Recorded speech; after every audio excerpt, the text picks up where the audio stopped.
대나무 중에 최고로 치는 묘죽이 있습니다. 이 묘죽은 씨를 뿌린 후 5년 동안 아무리 물을 주고 가꿔도 싹이 나질 않습니다. 근데 5년쯤 지나면 죽순이 나오는데 하루에 무려 7, 80cm가 자란다는 거예요. 그리고 30m까지 성장을 한답니다. 왜 5년 동안 죽순이 나지 않았던 것일까 조사해 보았더니 대나무의 그 뿌리가 수십 미터 땅속으로 뻗어가는 시간이 무려 5년이 걸린다고 합니다. 그리고 그 후에 급속하게 자랍니다. 그렇습니다. 여러분, 곡식이 빨리 자라지 않는다고 조금씩 잡아 뽑는다고 해서 열매가 되는 거 아닙니다. 때를 기다려야 합니다. 이 때가 바로 임계점이라고 하는 거예요. 물은 99도에서 아무리 기다려도 끓지 않습니다. 100도가 넘어야 끓기 시작합니다. 101번을 쳐야 깨질 바위를 100번만 치고 포기했다면 그 바위는 깨지지 않습니다. 성경에도 임계점이라는 게 있습니다. 하나님이 정하신 때가 있고 하나님의 시간표가 있습니다. 여러분, 이 시간표를 하나님 앞에 깨달아야 돼요. 하박국 선지자가 몹시 낙심을 하고 있을 때 하나님이 주신 묵시가 있습니다. 하박국 2장 3절에 보면 이 묵시는 정한 때가 있나니 비록 더딜지라도 우리가 생각하기에 더딜지라도 지체되지 않고 정령 응하리라. 이 약속이에요. 정한 때가 있다. 이 정한 때란 하나님의 시간표입니다. 여러분, 무엇이 잘 안 된다고 해서 절망하거나 조급해하지 말아야 합니다. 하나님이 정하신 임계점이 있다는 말씀이에요. 하나님은 우리의 신앙도 재어보시고 또 달아도 보십니다. 성경의 벨사살 왕이 성전의 성물로 술잔을 삼고 하나님을 조롱을 할 때에 한 손가락이 나타나서 벽에 글씨를 쓰는 거예요. 그 다니엘서 5장에 보면 메네메네 데겔 우발신이라는 글씨였습니다. 이 뜻은 하나님이 재어보시고 달아보시고 부족이 보여서 벨사살 왕에게 맡겼던 나라를 뺏어버렸어요. 그리고 메데파사로 쪼개버렸다는 거예요. 여러분, 하나님은 오늘 우리의 신앙도 믿음도 달아보실 때 우리의 부족함이 보이지 않아야 된다는 거예요. 오늘 말씀은 에스겔이 본 환상입니다. 에스겔은 오늘 예루살렘 성전이 보이는데 성전 우편에 나무들이 많이 있는데 그 강 좌우가에 있는 나무 잎이 마르고 또 열매가 없고 그 나무가 죽어가는 것에 시들어서 이게 뭐냐? 당시 이스라엘 백성들이 포로 생활에서 몹시 지쳤습니다. 희망이 보이지 않는 거예요. 희망을 잃고 절망하고 있는 모습이에요. 하나님은 이런 이스라엘 백성을 위해서 에스겔을 통해 절망에 빠진 백성들을 회복시키는 환상을 보여줬습니다. 예루살렘 성전이 하나 나타나더니 그 성전 문지방 밑에서 물이 흘러나오기 시작했습니다. 그리고 그 물이 점점 깊어서 강둑을 넘을 때에 좌우에 죽어가던 그 나무가 강둑을 넘어 흘러들어간 물이 닿는 데마다 나무가 살아나고 잎사귀가 무성하고 열매가 맺고 물고기가 꼬여드니까 어부들이 찾아왔다는 거예요. 다시 회복되는 이 비전을 에스겔의 환상을 통해서 보여주시는 사건입니다. 여러분도 한 해 동안 인생을 살아오면서 때로는 이와 같이 실패할 때도 있었고, 또 길이 막힐 때도 있었고, 또 병들 때도 있었고, 또 여러분 넘어진 때도 많이 있을 수 있어요. 희망을 잃을 때도 있습니다. 그러나 낙심하지 마십시오. 하나님이 회복시켜주면 일어납니다. 하나님이 고쳐주면 치료됩니다. 하나님이 열어주면 열립니다. 우리 이것이 바로 믿음이고 신앙의 고백인 거예요. 오늘 하나님께서 에스겔에게 이 회복의 은혜를 여러분 주신 것처럼 오늘 사랑하는 여러분에게도 회복하는 은혜, 이 은혜를 주시는 새해가 되기를 주의 이름으로 축복을 합니다. 에스겔이 본 이 환상은 무엇보다도 따라봐요. 생명이 살아났다. 생명이 살아나는 환상을 보았던 겁니다. 여러분, 성전에서 흘러나온 물이 생명의 원천이었음을, 근원이었음을 보여줍니다. 오늘 1절에 보면 그가 나를 데리고 성전문에 이르시니, 성전의 앞면이 동쪽을 향하였는데 그 문지방 밑에서 물이 나와서, 성전 문지방 밑에서 물이 나와서 동쪽으로 흐르다가 성전 오른쪽 제단 남쪽으로 흘러내리더라. 성전 문지방에서 흘러나온 물이 바로 생명을 살리는 원천이었다는 거예요. 이 물이 닿는 곳마다 생명이 살아나고 잎이 무성해지고 열매가 맺어졌습니다. 이스라엘 백성들의 생명의 근원을 보여주셨는데 이게 바로 성전이었습니다. 여러분, 성전이 바로 생명의 근원입니다.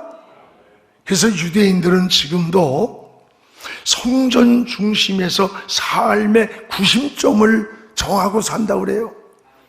성경의 다니엘서 6장 10절에 보면 다니엘이 포로로 붙잡혀가 가서 저 바벨론의 포로 생활을 하면서도 하루에 3번씩 예루살렘 쪽을 향해 창문을 열어놓고 그 예루살렘을 향해서 3번씩 기도를 드리는 거예요. 유대인들은 집을 지을 때도 드나드는 문을 예루살렘 성전 쪽을 향해서 문을 낸다고 그래요. 우리는 남양 북향을 짜지는데 그들은 남양 북향이 아니라 동서남북 내가 어디에서 어떤 모습으로 살든지 그 삶의 방향을 그 들어가고 나오는 문을 성전을 향해서 낸다는 거예요. 그럼 왜 이렇게 성전이 중요하게 여겼을까? 성전의 주인이 하나님이기 때문입니다. 성전 중심한 삶이란 하나님 중심한 삶을 말하는 거예요. 우리도 여러분 하나님 중심한 삶을 살아가시기를 축복합니다. 이것이 믿음이에요. 삶은 구심점이 있어야 돼. 그 구심점이, 그 기준이 바로 하나님이 되었다는 거예요. 그래서 성도는 이 신앙생활하면서 3가지 성전이 있어야 합니다. 하나는 마음의 성전이 있습니다. 고린전서 6장 19절에 보면 너희 몸은 너희가 하나님께로부터 받은 바 너희 가운데 계신 성령의 전인 줄 알지 못하느냐? 너희 몸이 성령이 머무르시는 성전이라는 거예요. 그렇습니다. 우리 마음에 누가 계십니까? 하나님이 계시고 성령이 계시고 주님이 계시는 성전입니다. 우리 마음속에 성전이 이루어질 때 그게 바로 하늘나라예요. 그것이 바로 천국의 삶이 되는 거예요. 또 하나의 성전은 천상의 성전이 있습니다. 계시록 21장 4절에 모든 눈물을 그 눈에서 닦아주시니 다시는 사망이 없고 다시는 애통한 것이나 곡한 것이나 아픈 것이 다시 있지 아니하리니 처음 것들이 다 지나갔습니다. 여러분, 우리가 사는 이 세상은 눈물이 있어요, 슬픔이 있어요, 아파요, 이별이 있어요. 그러나 천상의 저 성전은 이런 것들이 다 지나갔습니다. 바로 이곳이 천상의 성전인 것입니다. 여기는 주님과 영원히 함께 사는 천국을 말하는 거예요. 이 세상은 영원히 사는 게 아니에요. 하늘나라가 우리에게 있는 거예요. 오늘 우리는 이 천상을 사모하는 겁니다. 또 하나는 유용성전이 있습니다. 마태복음 16장 18절에 내가 이 반석 위에 내 교회를 세우리니 음부의 권세가 이기지 못하리라. 내가 주님이 반석에 내 교회, 주님의 교회를 세우니 음부의 권세가 그것을 건들지 못한다. 주님은 지상교회를 유용성전이라고 하셨고, 그리고 주님이 세운 주님의 몸이라고 했습니다. 그리고 음부의 권세가 이기지 못하게 주님이 보호하시는 것이라고 하셨어요. 여러분, 성도는 성전에서 살다가 성전으로 가는 거예요. 마음의 성전에 하나님을 모시고 살다가 이 유용성전에서 말씀을 먹고 양육을 받으면서 사랑을 나누면서 제자의 삶을 살고 영혼을 구원하는 사명을 따라 살다가 우리 주님이 우리를 부를 때 영원한 천상의 성전으로 가는 거예요. 다시는 이별도 슬픔도 눈물도 어둠도 없는 주님과 영원히 사는 곳으로 가는 거예요. 그래서 성도의 삶은 성전 중심한 삶을 살아야 하는 겁니다. 성전 중심한 삶이란 하나님 중심한 삶이에요. 여러분, 새해부터 우리 인생의 출발의 방향을, 기준을 어디에다 둡니까? 하나님께 두시기 바랍니다. 하나님 중심한 삶을 시작하시기를 주님의 이름으로 축복을 합니다. 또 하나는, 하나님은 이 우리의 신앙을 날마다 재어본다고 하는 걸 알아야 돼요. 오늘 여기 3절에서 5절에 보면 하나님이 원하시는 임계점이라는 게 있습니다. 임계점. 여러분, 에스겔이 물에 들어가라는 거예요. 그리고는 주의 사자가 나타나서 재보는 거예요. 발목에 차니까 또 다시 재면서 다시 들어가라. 이번에는 무릎에 차고, 또 청량을 하니까 세 번째 허리에 차고, 또 다시 들어가라. 네 번째 들어가니까 그때는 물이 흘러넘쳐서 강둑을 넘는 환상을 봤어요. 근데 강 좌우를 보니까 나무가 있는데 그 나무가 말라 죽어가는 거예요. 잎이 떨어지고 열매가 없어요. 나무가 땅이 말라버렸어요. 그런데 이 성전에서 흘러넘쳐 들어간 물이 뿌리에 닿는 시간부터 나무가 살아납니다. 잎사귀가 무성해지고 열매가 맺는 거예요. 그리고 물고기가 꼬여들기 시작해요. 오늘 여러분, 하나님은 4번씩을 다시 재어보셨어요. 오늘 이게 뭡니까? 오늘 저와 여러분의 신앙도, 여러분의 믿음도, 우리의 삶도 하나님은 재어보시는 거예요. 끊임없이 재어보실 때 하나님이 원하시는 임계점이 있다는 거예요. 하나님이 원하시는 믿음의 분량, 기도의 분량, 은혜의 분량을 하나님이 기다리고 있다는 거예요. 그래서 다시 재라. 흘러넘칠 때까지. 여러분의 믿음도 하나님이 원하시는 임계점이 있음을 기억하시기 바랍니다. 성경의 아브라함을 보세요.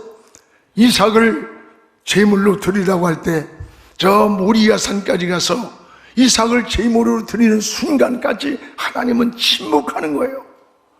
아브라함이 칼을 들어서 마지막 이삭을 죽이려는 그 시간, 하나님의 음성이 들려옵니다. 아브라함아, 네 손에 칼을 멈춰라는 것이에요. 그리고 창세기 22장 12절에 이렇게 말씀합니다. 내가 이제야 내가 하나님을 경외하는 줄 아노라. 오늘 여기 이제야라는 말씀을 주목하십시오. 이제야라는 말씀이 뭐예요? 하나님이 아브라함에게 원하신 그 믿음과 순종의 임계점이었다는 거예요. 하나님은 여러분에게도 믿음을 달아보시고 여러분의 믿음이 더 올라오기를, 하나님이 원하는 믿음까지 차오르기를 기다리고 있음을 깨달아야 됩니다.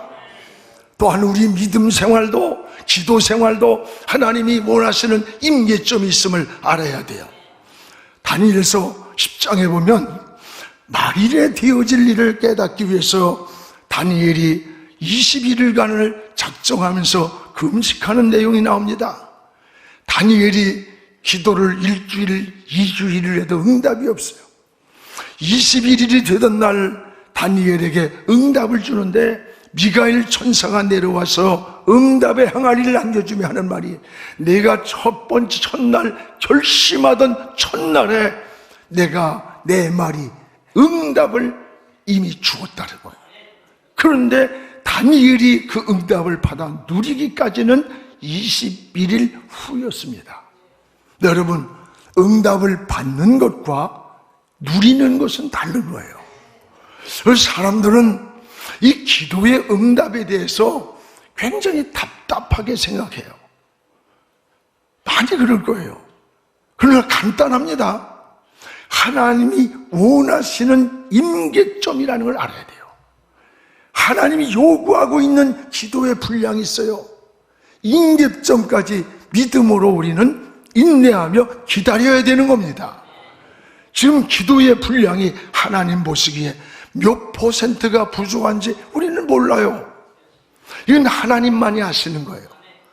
다만 우리는 하나님의 약속을 믿고 구하고 찾고 열릴 때까지 두드리는 것, 이게 바로 신앙이고 믿음인 것입니다.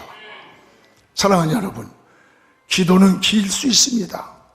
그러나 그 응답은 순간입니다. 여러분, 하나님은 우리 믿음도, 우리의 기도의 분량도, 여러분 충성도 재어보신다는 걸 기억하시기 바랍니다. 하나님 보시기에 부족함이 보이지 않기를 축복합니다. 하나님이 원하시는 이 임계점을 넘어서야 되는 거예요. 그게 믿음인 것입니다. 오늘 이 임계점을 넘을 때 오늘 말씀에 나타난 세 가지의 은혜를 보십시오. 놀라운 축복입니다. 9절에 보면 하나는 생명이 살아났습니다. 여러분, 하나님이 재보고 강둑을 흘러 넘치는 그 시간에, 넘치는 그 시간부터 9절에 보면 이 강물이 이르는 곳마다 번성하는 모든 생물이 살고, 강둑을 넘어 성전에 흐른 물이 닿는 시간부터 생물이 살아나고, 고기가 심히 마르리니 광 좌우에 죽어가던 나무들이 살아나고 고기가 심히 많았다는 거예요. 여러분, 신앙의 본질이 뭡니까? 본질은 생명이에요. 생명이 살아났다는 겁니다. 여러분, 생명은 본질의 회복입니다. 우리 백석 교단의 정체성이 뭐예요? 생명운동 아니에요? 생명의 생명운동. 여러분, 성전에서 흘러나온 물이 흘러 넘칠 때 이 생명이 살아나는 역사가 일어났던 거예요. 오늘 새해 여러분, 무엇보다도 하나님 생명운동이 일어나길 기도하세요. 내 영혼이 소생하기 원합니다. 내 심령이 살아나기 원합니다. 우리 가정의 영적인 삶이, 우리 삶의 현장에 생명이 살아나는 은혜를 하나님 내려달라고 기도하시기 바랍니다. 또 하나 10절에는 이 강물이 닿는 시간에 어부들이 찾아왔다는 거예요. 또 이 강가에 어부들이 설 것이니 엔데기에서부터 에네글라임까지 금을 치는 것이 될 것이다. 어부들이 왜 찾아왔어요? 그물을 왜 어디다 던져요? 고기들이 힘이 많아서 어부들을 부르지 않았는데 찾아왔다는 거예요. 그렇습니다. 고기가 있으니까 어부들이 모여드는 거예요. 여러분, 성공하면 사람이 모여듭니다. 인사하는 사람 많아요. 여러분, 찾는 사람 많아요. 그런데 여러분, 실패하고 인생이 무너져 보세요. 모두가 다 떠나는 거예요. 친구도 떠나고 이웃도 떠나고 하물며 형제들도 떠나고. 이것이 세상입니다. 세상은 냉정합니다.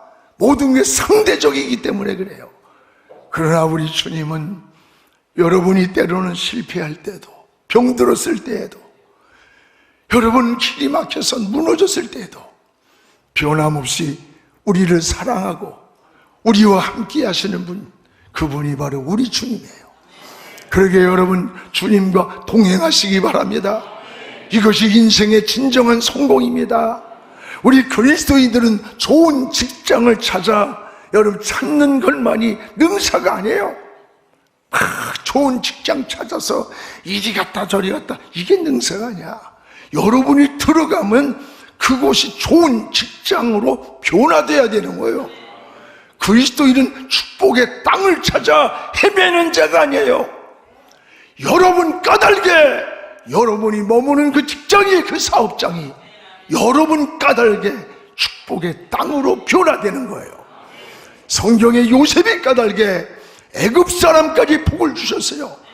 요셉이를 축복하기 위해 애굽 사람의 집을 형통케 하였더라 했어요. 여러분 까닭에 머무르는 것이 은혜가 되고 머무르는 것이 복이 되기를 주의 이름으로 축복을 합니다.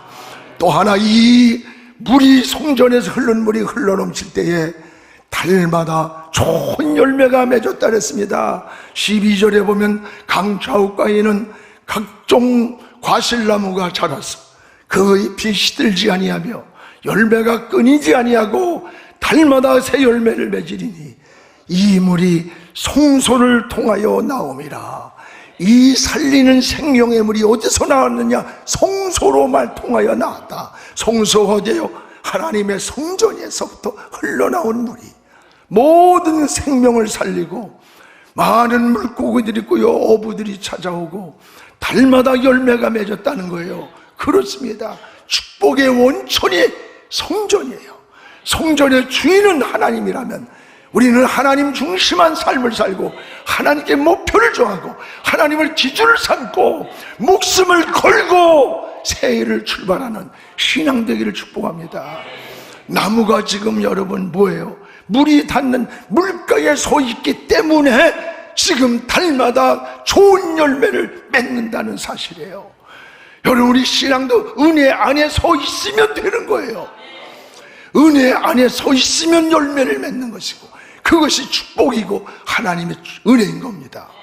성전에서 나온 물이 흘러넘칠 때 나타난 축복이세요. 여러분 시편 1편 4편에 뭐라 그랬어요? 시냇가에 힘기운 나무처럼. 시냇가의 특징이 뭐예요? 물이 흐르는 거예요. 그 물이 흐르는 곳에 심기어진 나무는 때를 따라 달마다 좋은 열매를 맺는다는 거예요. 그렇습니다. 사랑하는 성도 여러분, 하나님이 원하시는 임계점이 있어요. 이 임계점을 넘는 새해가 되기를 바랍니다. 여러분의 하나님은 여러분의 기도도, 여러분의 믿음도, 여러분의 헌신과 충성도 다 채워보고 달아보시는 거예요. 오늘 우리는 이 임계점을 넘을 때 하나님의 역사가 시작되는 겁니다. 우리는 새해를 향해서 하나님이 원하시는 이 임계점을 넘어서 하나님의 풍성한 은혜, 풍성한 축복을 누리기를 주님의 이름으로 축복합니다. 지금은 선교 헌금 시간입니다. 이 예배를 통해 삶 가운데 은혜와 회복이 충만하시길 간절히 기도합니다.